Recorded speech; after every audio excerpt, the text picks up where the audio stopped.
आज बात करेंगे ओरल सबम्यूकस फाइब्रोसिस के बारे में, जो कि एक प्री मैलिग्नेंट कंडीशन है और जो बदल सकती है कैंसर में।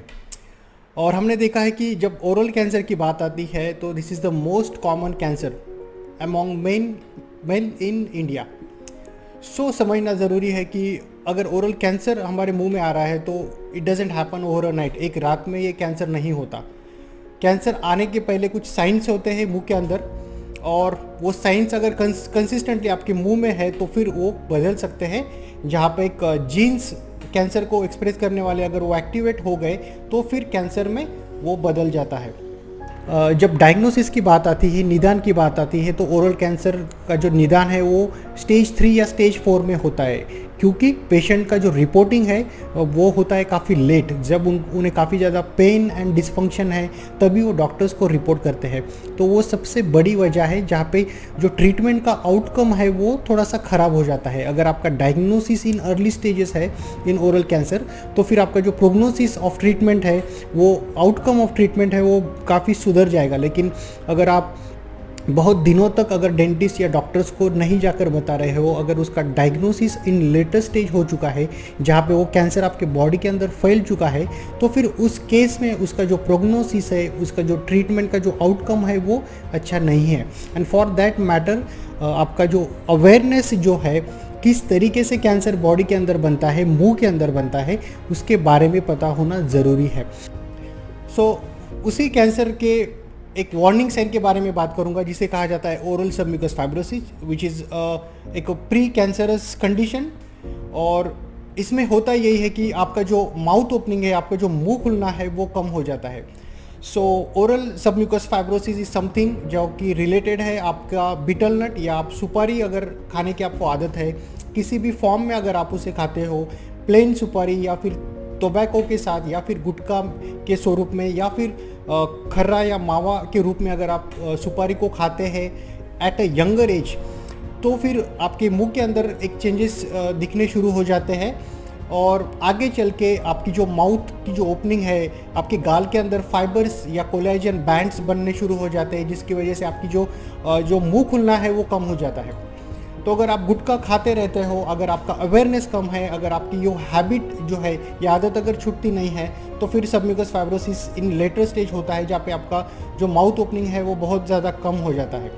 अगर आपको आदत है, आप सुपारी को खा रहे हो किसी भी फॉर्म में और टोबैको या गुटखा खा रहे हो, तो फिर इनिशियली शुरुआत में होता है कि हमारे मुंह के अंदर बहुत ज़्यादा रिकरेंट एक अल्सरेशंस आते हैं, बहुत ज़्यादा इन्फ्लामेशन रहता है, हमारा जो गाल है अंदर से वो पूरी तरह लाल होते रहते हैं, जिसे कहा जाता है स्टेज 1 ऑफ स्टोमेटाइटिस, जो कि वार्निंग साइन है ओरल सबम्यूकस फाइब्रोसिस का, अगर आपको ये हैबिट है तो।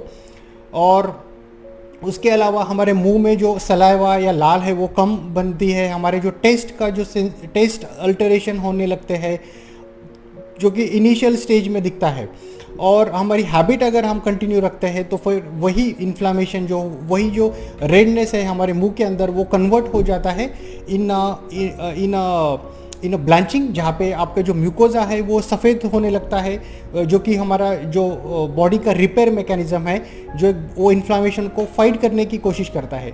और अगर आपकी हैबिट अगर कंटिन्यू रखते हो तो फिर आगे चल के एक बैंड्स बनने शुरू हो जाते हैं गाल के अंदर, जिसकी वजह से आपका जो माउथ ओपनिंग है वो पूरी तरह या कम होने लगता है, आपका माउथ ओपनिंग रिड्यूस होने लगता है, एक स्टेप वाइज कम होने लगता है।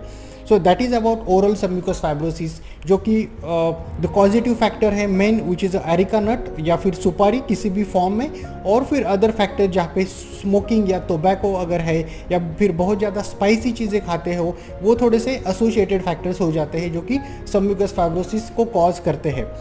ऑलवेज रिमेंबर कि आपके मुंह के जो पीछे का जो पोर्शन है, जिसे हम posterior part of oral cavity कहते हैं, वहाँ पे मैलिग्नेंसी में बदलने के चांसेस ज़्यादा होते हैं। अगर आपकी ज़बान का पीछे का पोर्शन, लैटरल एस्पेक्ट जो है, साइड का पोर्शन और पीछे का पोर्शन, अगर वहाँ पे बहुत ज़्यादा इरिटेशन होता है इधर दांत की वजह से, या फिर आपका टोबैको हैबिट अगर कंटिन्यू रखते हो, तो फिर वहाँ पे मैलिग्नेंसी में वो कन्वर्ट होने के चांसेस होते हैं।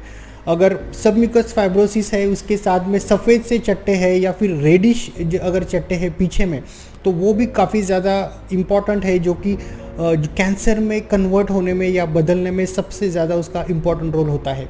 सो इन चीज़ों के बारे में एटलीस्ट आपको पता होना ज़रूरी है। और अगर आपको साइंस लगते हैं तो आप स्पेशलिस्ट के पास जाके उसका निदान कर सकते हो। आपके हैबिट को आपको कंप्लीटली स्टॉप करना ज़रूरी होता है। सो ये है ओरल सबम्यूकस फाइब्रोसिस के बारे में, जो कि एक मैं ऐसा नहीं कहूँगा कि every submucous fibrosis will turn into malignancy, कि हर एक फाइब्रोसिस जो है वो कैंसर में बदलेगी, ऐसा नहीं है। लेकिन अगर आपका irritation in the form of tobacco, in the form of smoking और इन द फॉर्म ऑफ गुटखा अगर कंटिन्यूसली रह रहा है, और आपका न्यूट्रिशनल स्टेटस अच्छा नहीं है, और इम्यूनोलॉजिकल जो फैक्टर्स है वो अगर थोड़े से स्टिमुलेट होते रहते हैं, अगर वो एक्टिव होते रहते हैं, तो फिर आप जो है कैंसर में वो बदल सकता है। जब बात करते हैं ट्रीटमेंट के, तो सबसे ज़्यादा ज़रूरी है आपका ट्रीटमेंट, आई वुड से कि आपका हैबिट स्टॉप करना। अगर आपको टोबैको, आपको गुटखा खाने की आदत है, अगर आप खर्रा या मावा या फिर सुपारी किसी भी फॉर्म में खा रहे हो, तो वो इरिटेशन कम्प्लीटली स्टॉप करना ज़रूरी है। So that is very important, stopping of your habit. Second thing, आपके न्यूट्रिशनल स्टेटस, अगर आपकी न्यूट्रिशनल डिफिशिएंसी है, किसी तरीके का एनीमिया है या विटामिन बी कॉम्प्लेक्स की कमी है, तो फिर उसे दिया जाता है as a supplementary in the form of medicine, as a antioxidant dose, और या फिर मल्टीविटामिन्स में। एंड देन अगर बहुत ज़्यादा बर्निंग है तो फिर सिम्टोमेटिक ट्रीटमेंट जहाँ दिया जाता है, जहाँ कि आपका इन्फ्लामेशन है आपके मुंह के अंदर, उसे कम करने के लिए कुछ ऑइंटमेंट दिए जाते हैं, इधर टॉपिकल स्टीरॉयड के स्वरूप में। और अगर फाइबर्स बैंड बनने शुरू हो चुके हैं तो फिर कुछ इंजेक्शन भी लगा सकते हैं गाल के अंदर, जो कि आपके फाइबर्स को ब्रेक करने का काम करेंगी। लेकिन आपका फिजियोथेरेपी आपको कंटिन्यू रखना बहुत ज़्यादा ज़रूरी है। So that is for the mild to moderate case of oral submucous fibrosis. अगर आपकी माउथ ओपनिंग बहुत ज़्यादा कम हो चुकी है, अगर आप सीवियर फॉर्म ऑफ डिसीज़ में जा चुके हो जहाँ पे आपकी माउथ ओपनिंग सिर्फ 1 या 2 उंगली है, तो फिर ऐसे टाइम पे सर्जिकल ट्रीटमेंट होता है, जहाँ पे आपके जो बैंड्स है उसे निकाला जाता है और फिर दूसरे जो टिश्यू है इधर मुंह के अंदर से या फिर बाहर से उसे लेके रिप्लेस किया जाता है। So that is about surgical treatment of oral submucous fibrosis. So remember, आपको आपका हैबिट स्टॉप करना बहुत ज़्यादा ज़रूरी है। So that is about oral submucous fibrosis. मिलूंगा कि अगली वीडियो में, तब तक के लिए शुक्रिया।